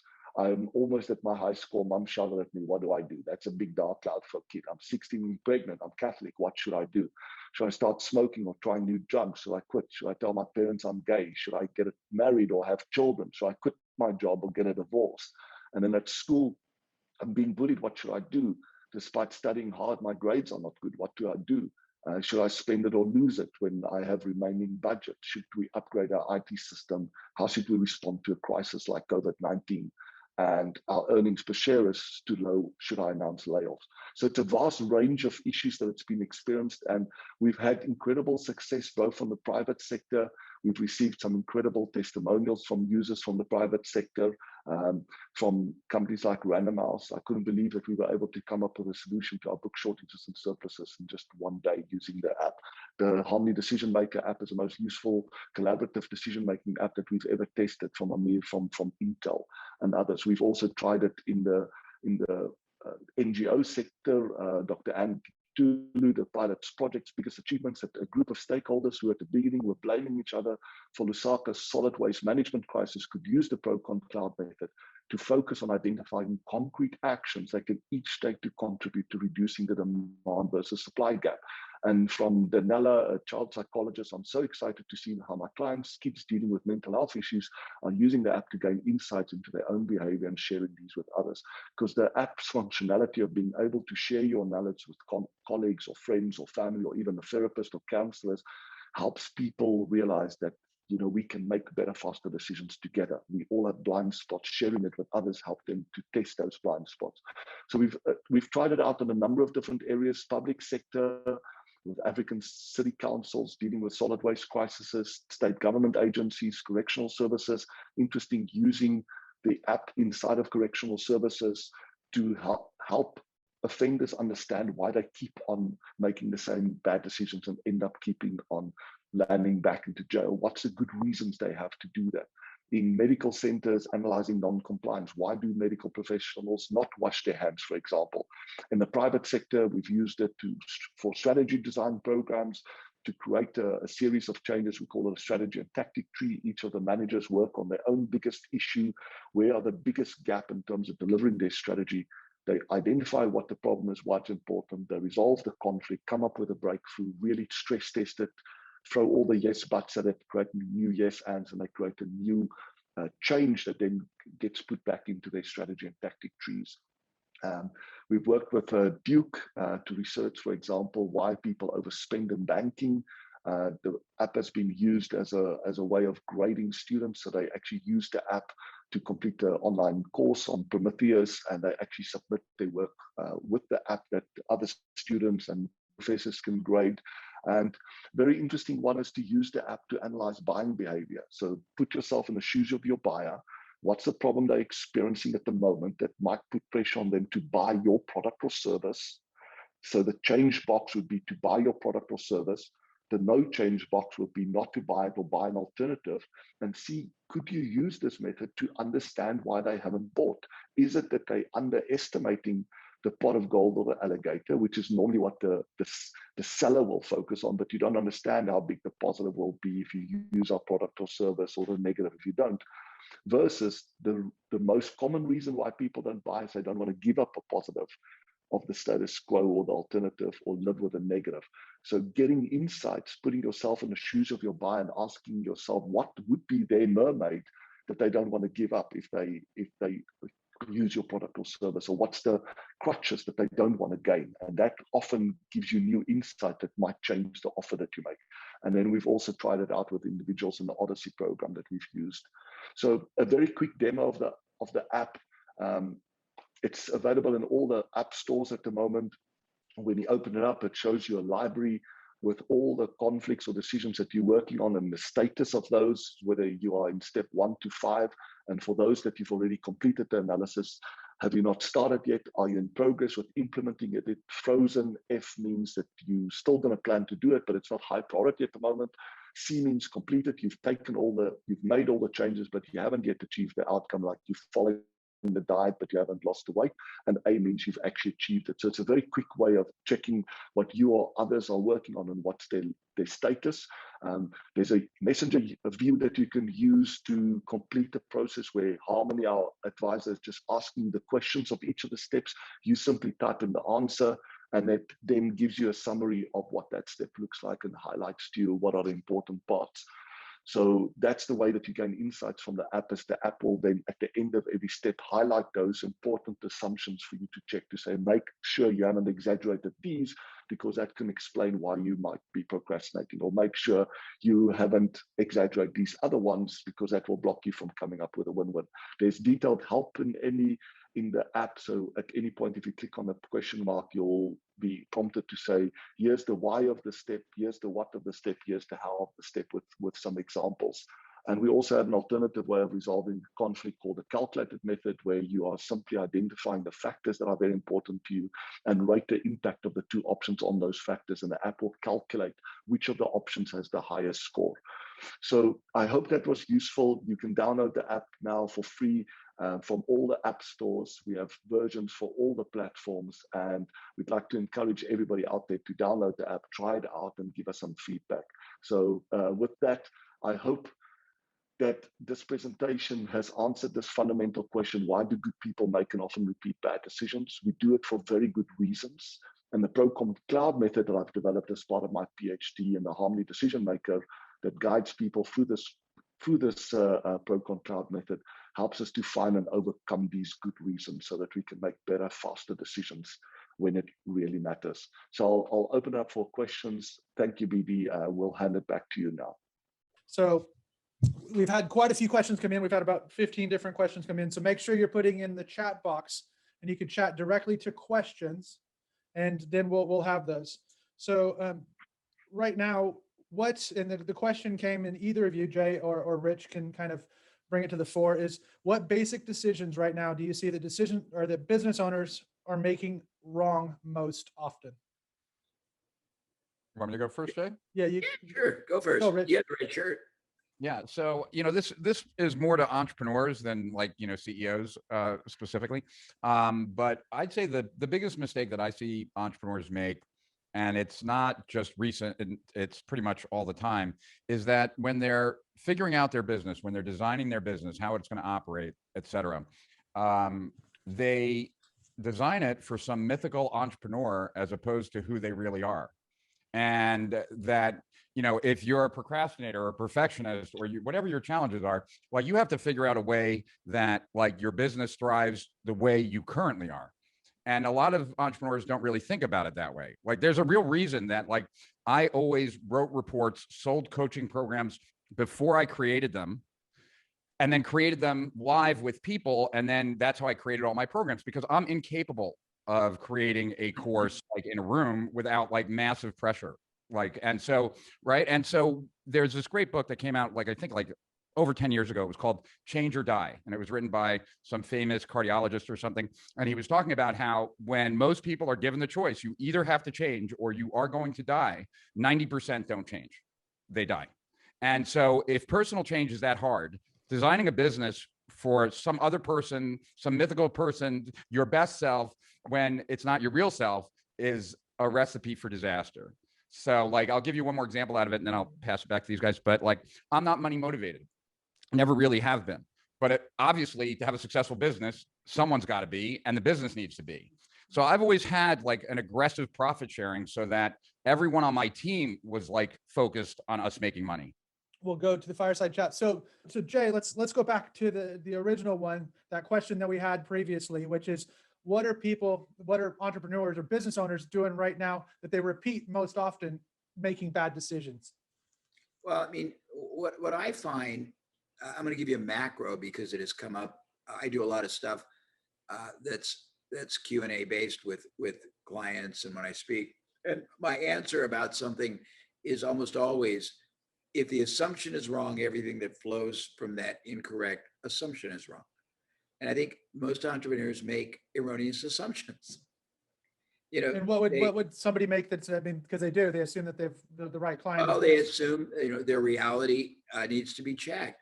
They assume what they're communicating to the market is a value the market wants. Rich and I did 6 hours one time on value creation, didn't we, Rich? Yep. I think we did. They assume that their proposition is the right proposition. They assume their risk reversal is the right risk reversal. They assume that the way they're targeting the audience is the most viable and cost effective. They assume that their marketing is the best marketing to do. They assume that the algorithm optimization is the best where it isn't. I mean, all the algorithm does is give you the best source of a macro lead or a macro buyer. It doesn't tell you which buyers are the most profitable, buy the longest, buy the quickest. It doesn't do anything to help you. So how should we be, Rich and Jay, either way, is how should we be measuring these? How you know, what's a measuring point? Have to be, yeah, I think BD, you have to be disciplined to look at correlations, implications, anomalies, quantification, associative connections, you know, realizations of the dynamics that are occurring, you know, and what we do, if I were working with one of your viewers, they were a client, I would break my activities into two categories. The first is maximizing before I would multiply. I'd look at everything that was, I mean, I look at revenue system, nothing else. So I would look at what's driving the revenue, and then I'd break it into as many granular nuclear parts, and I would question whether that was the highest and best performing alternative they could be using. Normally, unless they're omnipotent, prescient, damn lucky, it's not. And they wouldn't. And I think the first is they have to expand their referential base. Most people, I mean, this is hilarious. And Rich and I have had this discussion. I believe there's a fallacy even in the concept of best practices, because best practices are historically the best incremental practices that a given industry or a related series of industries have discovered. It's not at all necessarily the highest, best, safest, fastest, most sustainable performing practice that other industries have discovered. It's just the best one that somebody in a industry has discovered. And when you only deal with industry specific best practices, besides only giving you incremental improvement, Rich talks about this all the time. If you're fortunate enough to get it in the very early stages, then you get a disruptive advantage for a period of time. If you get it later in the process, then it's merely it's just a standard operating procedure everybody has to do. And you got to find another one. So there's a lot of assumptions people make that are totally erroneous. Or, I mean, Rich and I have been guilty. We made an assumption about that. Let's talk about that. Let's see. So what was it? What was that bad assumption? My interpretation, Rich might have a different reality. We made a double assumption. I got excited about a concept that I persuaded Rich to get excited about. We spent a year and over $1 million on it. We diverted a lot of time. Our assumption was two things. Number one, the market wanted it. And number two, there were a bunch of partners who would support our promotion. Both of those assumptions didn't play out, Rich. No, but we became better friends. So there was that's worth $1 million. We have good stories. Humility by losing all that money and opportunity cost. Yeah, for sure. So what do you, that's the thing. So what did you, because a lot of people go into and they make a website, they make a product, they do this. How do you run away or walk away and decide that something is a bad decision? Before there, BD, I just real quick, there are, so, you can never avoid making assumptions in business. You have to make assumptions. The question is whether you validate or invalidate them or just assume they're true. And, you're always going to make certain assumptions and some will turn out correct and incorrect, but there are certain ones that are incredibly vital to the performance of the business, like that are really critical to the entire business model. And I learned this from Steve Blank, and, he was really the progenitor of like lean canvases and stuff like that. And so there's something called a lean canvas where you document the 9 critical assumptions that you're making about the business, because like from his perspective, which I will now just like say as my own, but it's really his, a startup is just an experiment. The goal of a startup is not to make money. It's to validate or invalidate the assumptions that business model is based on. Only after you validate it do you want to scale, because why invest a lot of money in something until you know that the problem you're solving is the problem that your customers want and will spend money to solve, that the channels that you think you're going to reach your customers on, you actually can reach your customers on, that the price you're charging is a price that they'll easily buy, that the advantage that you have or perceive yourself to have in the marketplace, your customers agree, the metrics that you think you're going to hit, right? The solution you provide, your value proposition, the cost structure and the revenue streams, these are all key critical assumptions that really drive the entire business model. And it's my belief that the reason why so many entrepreneurs get stuck in the middle of a business that cannot grow, but they are too reliant on the income to close, so they just get stuck in this no man's land, is that there are some critical assumptions in the business model that are incorrect. And so they're now stuck in a business that never got to the top of the mountain because like it's not capable of getting to the top of the mountain. And so, yeah, there's assumptions we make every day. And then there are these like tenant assumptions that most people never take the time to validate and pay a price for it day in and day out every day in their business. And Rich, let me give you a couple of other things. So when I used to do seminars years ago, it was always hilarious. Someone would say, well, I need to know how I can take my $1 million business to 10 million. And I always say, well, why? And they'd say, well, what do you mean? I'd say, well, what's the goal of the 10 million? And they'd say, well, my business makes 100,000 on $1 million. And if I want to make $1 million, I need 10. And I'd say, yeah, but if your assumption is that's the only way to do it, and this really goes to what Alan teaches, Rich, and that's true. But if your assumption is I can get twice the profit, and from a client, or I can get, twice or thrice the frequency, then it changes the whole timeline. And you only need 6 million or 5 million to get the same goal. Why do you want the goal? And we had a great story, which I talk about all the time. We had a motorcycle manufacturer in China that wanted to borrow money and the bank wouldn't lend him, so he could go overseas to other parts of Asia and manufacture and sell motorcycles. And I said, well, what's the goal? If he had the money, he goes, well, I'd go and I'd open a factory, I'd open offices in every country, I'd hire salespeople, set up dealerships.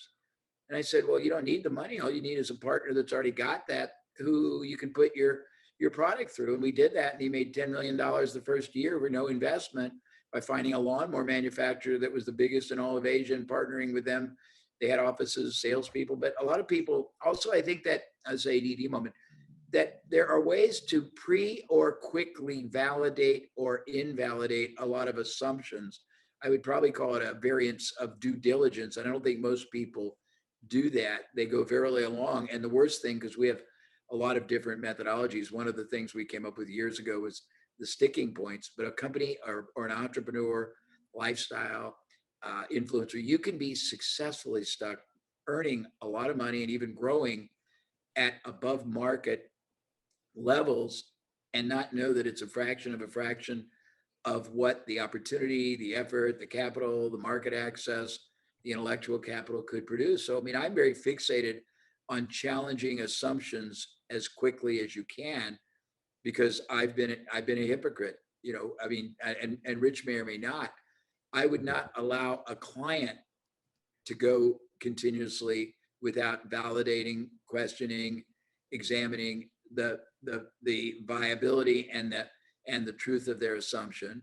But I've done many times, just gone sort of blindly, you know, Yep. forward. And we're gonna bring Alan into the fireside chat. Alan, we're going to put in the LinkedIn group, and we're also going to have another event where Alan could actually walk through in a group where we can actually use the Harmony app right now. The point for my presentation was that there's inherent simplicity, but invisible simplicity within this big field of decision making. Two parts to it. The ultimate constraint to us making better, faster decisions is our limited attention, and how we allocate that limited attention. Focusing on a few things that matter a lot, getting those right, and letting go of the others are critically important.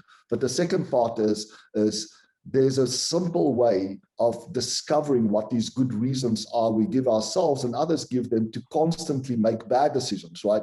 Is to ask those right questions. And this ProConCloud method and the app that we've developed helps us to uncover what those good reasons are that people make, whether it's a CEO that's overreacting and, you know, causing layoffs, or somebody being bullied at school or at work that's not reacting to that. So I think the idea here in terms of decision making going forward is that there's known human flaws that we have that can be enhanced by technology. And apps like the one that we've developed help people make better, faster decisions when it really, really matters. As I started off with the presentation, you know, the damage that we're causing with bad decisions are profound, not just to organizations, but also in our personal lives. When we overreact, when we underreact, it can cause disharmony and stress. We lose motivation, we lose productivity, but also we lose the ability to make the kind of impact that we want to make in the world. But there is one word that Jay was trying to bring in that we didn't want to take away from you. The reason we're all together is that one thing that Jay was saying was the word you taught me, which we all know is unless. The method that we've developed, essentially, you know, step one is about making sure that you're dealing with an important problem, right? Step two is making sure that you're understanding the conflict from all sides, looking at the pros and cons of changing and the pros and cons of not changing, and challenging those.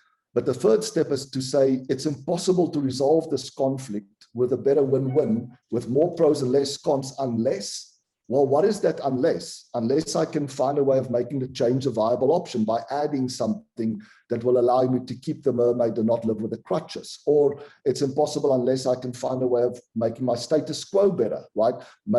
Adding something so I don't have to give up the pot of gold or get rid of the crutches, or deciding when and when not to change, and maybe another option. So that's what the method does, is it provides us with a systematic way of saying something is impossible to do unless. What are those unless conditions? And when we say a decision is impossible, it's not that we can't make the decision. It's the fact that every decision we have, both have unique pros and unique cons. And we are never taught the skills and provided with the tools to make decisions in those environments. The decisions that, yes, might still have a downside, but the downside might be small. So an option that we can develop that would have a big upside if it works and a small downside if it doesn't. That's really good. And so you've seen a lot of other things changing out there in this world. And there's some things that if you were sitting down and, like Jay says, you ask a lot of questions when you sit down. So when you and Rich were talking kind of your first time, what were some of the questions that you open with, Jay? Because this is something that we should be doing to our clients. So what are some of the questions that you open with to make sure that people are evaluating and making right decisions? Well, I always ask everybody, so tell me, what are you doing? Who are you doing it for?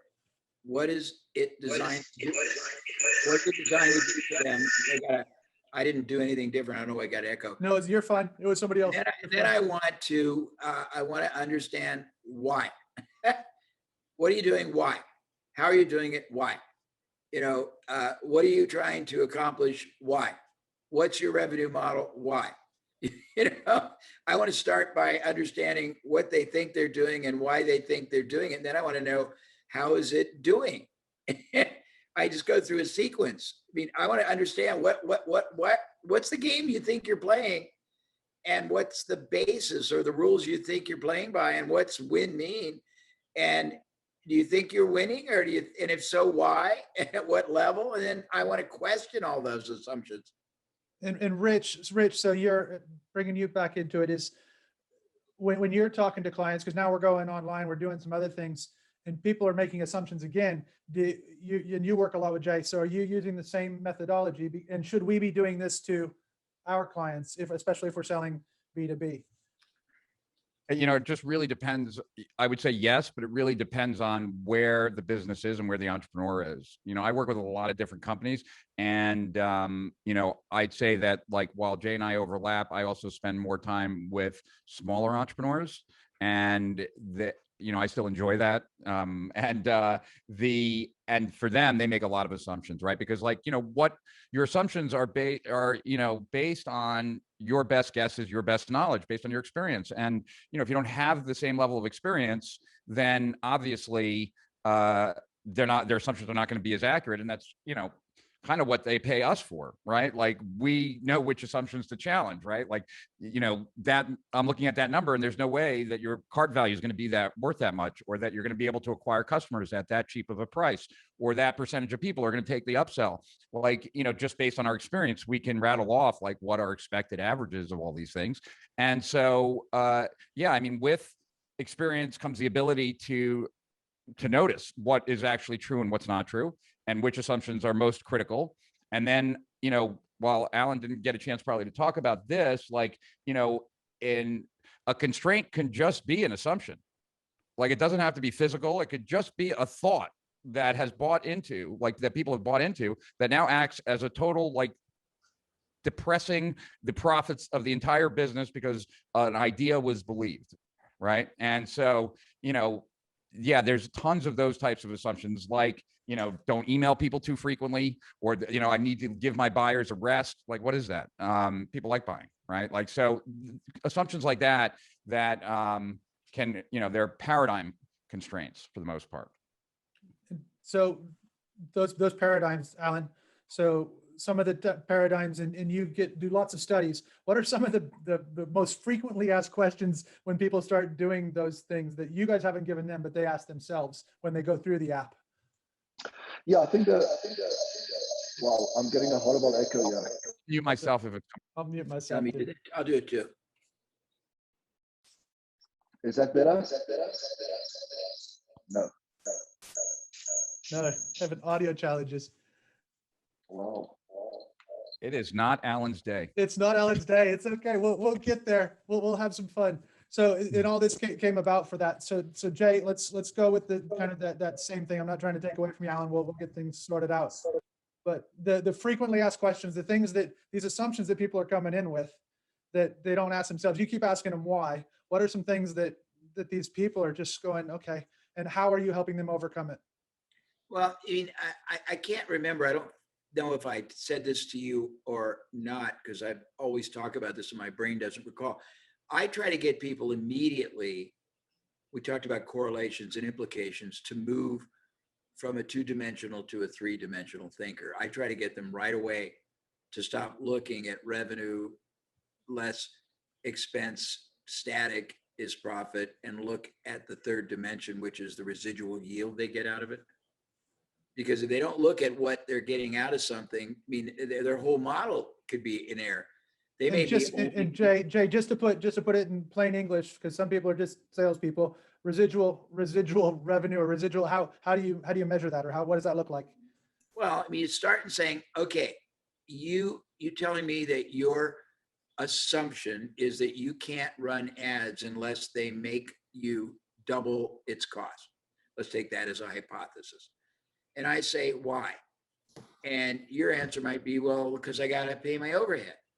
And I'll say, but tell me right now, with no other changes, how much are each buyer coming in from different media or different offers or different products worth to you after that first sale. And most people don't have a clue. Would you agree, Rich? Yep. I'll say, well, let's look at it because it might change everything.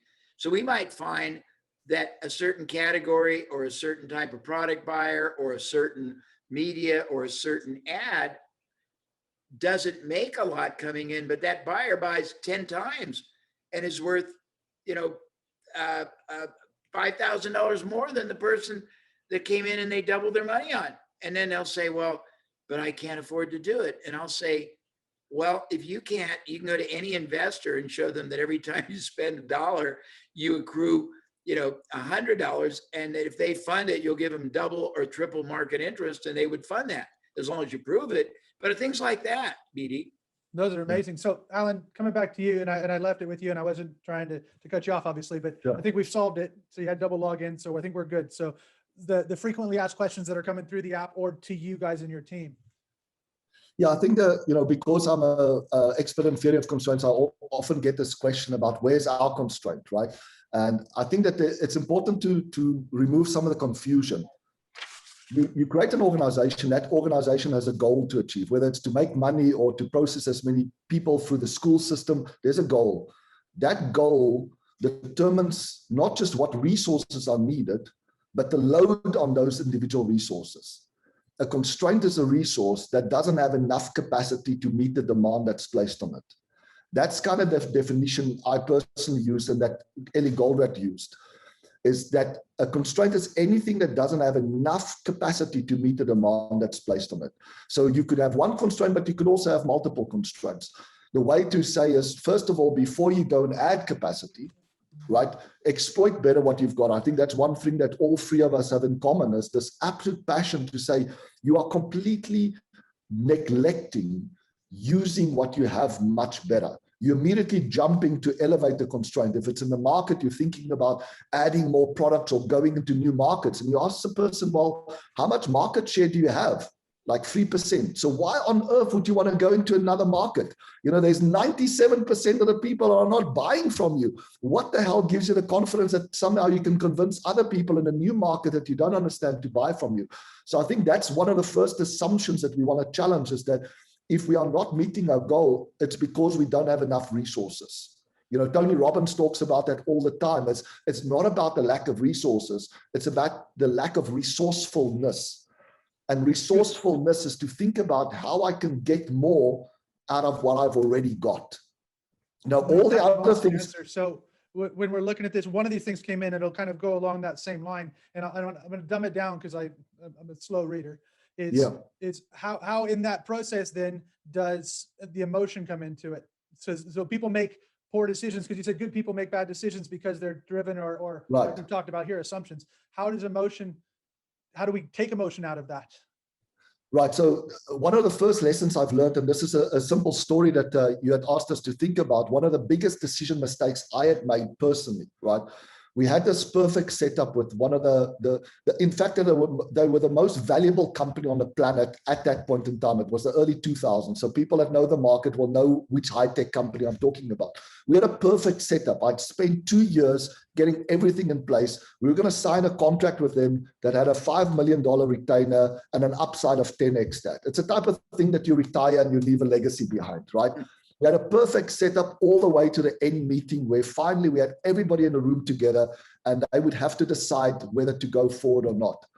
And I was under the assumption that the bigger the benefit is that we can show, the more likely it will be that they will approve our proposal. And it was ultimately rejected. And it took many, many years for me to understand what the hell happened. But it's almost like you're starting from scratch.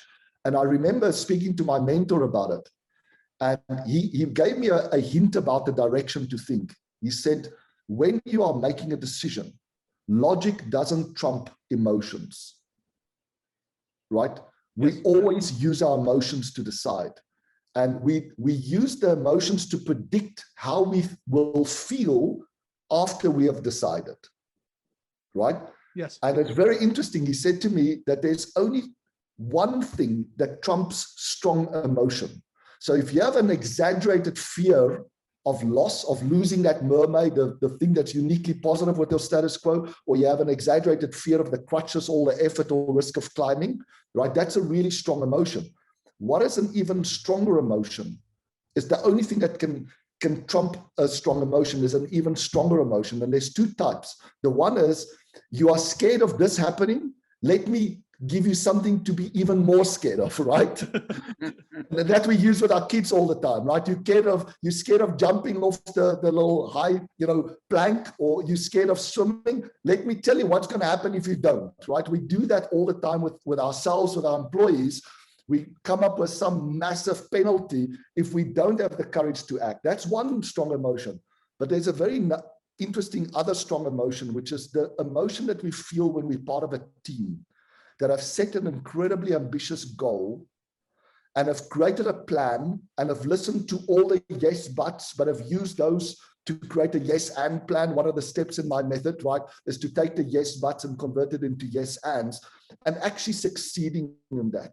And my lesson from that experience with this high-tech company was the reason why they rejected the proposal was we had completely neglected how we sometimes, as advisors, as mentors, as coaches, make other people feel when we walk into their environment and we show them that they've missed out, not on an improvement opportunity that could be 1% or 2% or 5% better, but 1 time, 2 times, 3 times, 5 times, 10 times better. We completely ignore that emotional side. And since learning that lesson, and I use the ProConCloud method now as a way of understanding those emotions, right? If I want this person to buy my product or service, could it be that they're underestimating the pot of gold or the alligator? Those are the reasons for them to buy, right? So I concentrate on the pain of not having my product and the pleasure of having it, right? But most of the time, like I said in my presentations, it's not ignorance. What is really happening is either inertia or aptitude. They're scared to lose something that they associate with their current status quo. And what I realized that what these people would lose is their status in the organization as an expert in the field. Here's these outsiders, and within a few months, they discovered this huge potential. Fear of being irrelevant, kind of moving. Exactly. Moving on, the world's so moving on. Since I've made that realization, I take extraordinary actions to make sure that the people I work with understand that I understand how easy it is to make bad decisions, how easy it is to miss huge opportunities. And that, like any skill that takes lots of practice, like Jay and Rich, we've been doing this for decades, is being able to find those few high leverage points very quickly. It's a skill. It's very easy to miss them. And I think that moves us into another question that came off of the question and answer. And I'll put this over to Rich first, is how much time and marketing budget should be spent on creating original content that's pulling people in around your thoughts and around your ideas versus just amplifying what you already have out there? It depends really on the type of business and what the business is trying to achieve. For a thought leader or a business that is looking for thought leadership, then for sure, content. And, nowadays it's kind of crazy to say this, but also just if there's a personality behind the business, like opening up that personality, into a lot of the human element, that's what social media really thrives on. And you're at a disadvantage if you're not doing that. It's one of the things actually that we're working on right now for me, just listing out all the foods that I eat, listing out, all the weird human things about me so that things can be shared so that people can find it easier to know, like, and trust me. Right. And, it's so people can only consume so much heavy duty content. It's Jay and I have this deal that we're working on right now, and he's going to be meeting with this guy tomorrow. And this guy has a YouTube channel, and he tells stories. And I was watching his videos, and because they're all story based, I found it so easy to go from one 20-minute video to the next 20-minute video to the next 20, because they were just interesting stories and they captivated my attention. Whereas I know with my videos, after someone watches a 20-minute video of mine, they're not busy thinking about another 20-minute video and another 20-minute video and another 20-minute video, because I'm telling them to stop watching and now go do something. but that's a problem because like, that's not what YouTube wants. YouTube wants someone who's going to watch a lot. And if someone watches a lot, they're going to show that video a lot more. So, there's really a balance. I think obviously the stuff that you want to make sure is out there is the stuff that positions you right, that really explains like, the solutions you provide and the problems that you solve, most importantly. But I also think I've been guilty of it. And I think a lot of people who are like more on the guru side could also, are also guilty of it, of not doing the human thing. And I'm not talking about the cheesy stuff, like, standing in front of a helicopter or standing in front of your car collection or your mansion. I'm talking about, though, things that would get people to know you better, like what your life is like, what your favorite foods are, where you go, what you like, how you spend your free time. Like when you sit down and read a book, like where are you sitting down and reading? Do you have a cozy little alcove that you do that in? Just stuff like that. And so, the bottom line is that people get online to get information or be entertained. Those are the two things, right? So like the more information you have out there and the more stuff that can be entertaining in some way, shape, or form, the better off you are, because there's just more places, more breadcrumbs for people to pick up the scent to find you and your site. BD, just a comment on that. I think one of the common mistakes that we make is we assume that to do more, we need more, right?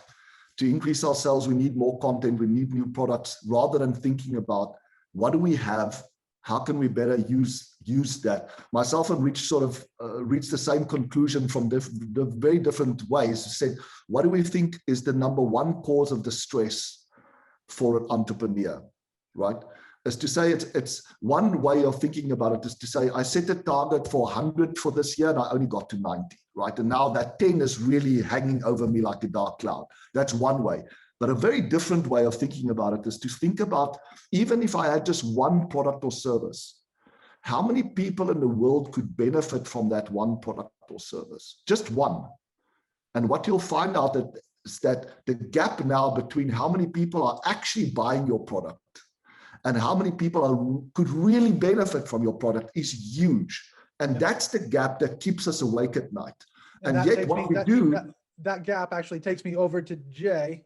And one of the questions that came in is, how do I accelerate the buying process from my clients? So you've got this one thing that you're selling, you now got your content, you've got your one thing that you're selling. How do you kind of give us some tips on how do we accelerate the buying process, if that makes sense? Or you can answer it in the way that you best know how. Let's look at what accelerates someone's belief in the value you offer. First of all, you have to start by understanding that we had one of our early books, we had something that was almost funny, but it was true. We said, when somebody goes to the hardware store to buy a drill, they don't really want a drill, they want a hole. And they don't even want a hole, they want to fasten something. And they really don't even want to fasten something. They want to watch their 85-inch big screen TV on Netflix tonight, or they want to get water running out of the new faucet they're putting in, or they want the handle on the door to latch and lock. So the first thing is realize that you're really not selling something static. What is it they're buying, not what is it you're selling, okay? So the more you can focus on what they're buying and take them into that realization of what your product or service deployed in their life is going to do, that's good. The more you can demonstrate the performance certainty of your product through either testimonials, through through measurability, through design intention, through composition, what it's composed of, through the team that's supporting it, to the people that are buying it, to the icons that, all of those things are denominators. But again, going to assumptions, most people's assumption is that you just want someone to tell you how great something is. I have found that it's much more powerful, and these are the kind of higher performing elements, when you denominate what it was like before, what it's like now, and what they think it's going to be like compounding.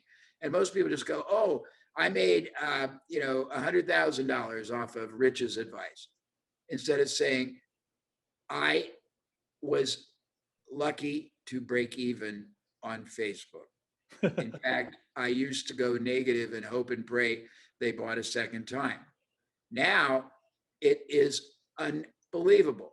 I'm making 3 times my money on every front end ad. The buyer's quality is such that half of them upgrade for another 50% more profit, and 80% are buying 3 times, whereas 10% were buying 3 times. That's a much more dimensional. Does that make sense to you? Yep. No, it makes amazing sense. And I can go on and on, but I don't I know, want I know. No, I it's, have to stop at the top of the fabulous. And hour. it's, So, yeah. I want to make sure, and your guys' time is very valuable, and the audience is been here with us, and you guys have given lots of time and lots of your knowledge. And I wanted to thank you for that, because we're getting right to the end. So I didn't want to thank you so much for everything you've done. What's going to go out in the email tomorrow to everybody is Jay and Rich and Alan's their information, how you can track down more of their information, how you can engage with them more. There's also the LinkedIn group, which is where we're going to have the video. We're also going to have a re-engagement with Alan to kind of go through the Harmony app and make sure that people can really download it and go through some decisions. He's been doing some amazing stuff with Amazon and taking some things forward. But I wanted to thank you and come back around to you just one time, just one little, leaving it with one thing hanging in the air about what people should remember as they walk out of here, because Brian from Jay's team said there are 3 things that you need to walk out of here with, one from each of our amazing speakers. So what's one thing we can leave them with? And I'll start off with Alan, and then we'll work our way around to Jay. Sure. I think my presentation was all focused around, why do good people make and often repeat bad decisions? We do it for good reasons. And there's now, a simple method, an app to help you find out what those good reasons are. I think when we discover these good reasons, you realize how easy it is to make bad decisions, right? And how hard it is to learn from them when you do. There's always infinitely more ways to fail than to succeed. In economics, they talk about poverty doesn't require explanation. Wealth does. Right? Failure doesn't require explanation. Success does, because there's so few ways to get it right. So that to me is the one thing, is first of all, give yourself and other people credit. It's easy to make bad decisions, hard to learn from them, but there is simple ways that you can go systematically to find out what those good reasons are and check and challenge them so you can make better, faster decisions when it really matters. That's awesome. And I know that there's a lot of questions, and I'm coming to Rich next. There's a lot of questions that came in on the chat, and we'll put those out there so that Jay and Rich and Alan can respond in a way that will give them a little bit of a time to give you one or 2 sentences that we'll drop in there. But that was great, Alan. Over to you, Rich. I would just say, spend more time with your results. Like, spend more time, like, when things don't go as planned, why didn't they go as planned? Like, if you want to start making better assumptions, if you want to have like a better gut instinct as it relates to your business, the only way that happens is by evaluating the decisions that you made after the fact, which ones were correct and on point, and why did you make that? Like, how were you able to do that? And which ones did you get wrong? And what led to you thinking about that incorrectly, so that in the future you can think better about it? I think that, a lot of people don't take, like, the best education they're ever going to get is from their own experience. And when they don't spend the time to actually analyze their own experience because they're too busy looking at everything else, they're really like not taking advantage of what would probably be the most useful and helpful thing for them. That's awesome. That is, it's do what you've already done and figure it out. So Jay, over to you. Thank you very much, Rich. Yeah, I'm going to make it simple. But before, BD, I like that quote you used in the beginning. Will you send that slide to me? I want to borrow it. Perfect. I will give you Mark Twain's quote. That's great. So I would say 2 things. Number one, it is so much easier to grow your bottom line than top if you understand the levers that have always been and will be available, number one. And number 2, when you start trying to grow your revenue, it's a reverse. Most people take on more and more risk as they try to go larger and larger, and the goal is to take on less and less. And if you're not doing that, then I think most people don't realize, they go, oh, I'm spending this or I'm spending that. I always say, no, you're not. You're an investor, whether you recognize it or not. Everything you're doing is an investment, theoretically and implicitly, you're doing for a yield. If you don't have any idea what you're investing in, and you don't have any idea what the risk and the yield is, you're not an investor, you're a drunken speculator. That's my message. BD, just a final comment there, talking about return on investment. If our scarcest resource is our attention, right? We should think about not return on investment, but what I call ROMA, return on my attention. What are those activities that's going to give me the biggest possible return, allow me to make the most progress on my goal for my attention? If two things can both give me potentially $1 million, but the one thing will require 50 days of my attention and the other one 500 days of my attention, that's a very different way of evaluating, of treating my attention really as a scarce resource, and make sure that I allocate it to only those things that allows me to make meaningful progress towards my goals. That's really good.